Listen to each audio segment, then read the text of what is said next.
بعد اذن حضرات الساده البهايم كلمتين في الصميم عشان احنا برضو قرفنا.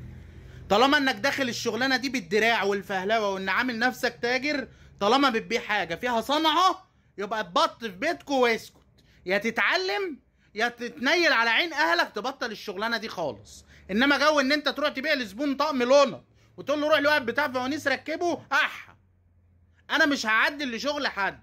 معرفش مين ابن الجزمه اللي بقاله من بعد العيد الى الان يبيع على قد ما يبيع ويبعت لي زمان انا اركب له وارجلش له واعمل له. يا جماعه انا ما بخدمش غير شغلي، والخدمه دي مجانيه ما باخدش عليها فلوس. انت كسبون بتيجي تشتري الطقم بتركبه 90% ان ما كانش هنعمل حاجه زياده ما بتدفعش جنيه.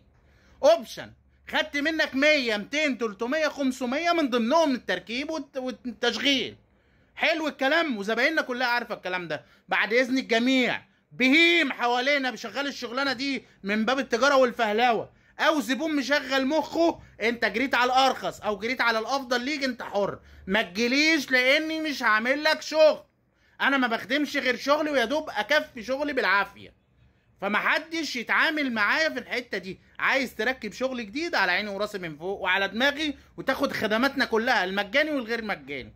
انما هتيجي تشغل مخك لا، عشان الموضوع زاد عن حده قوي.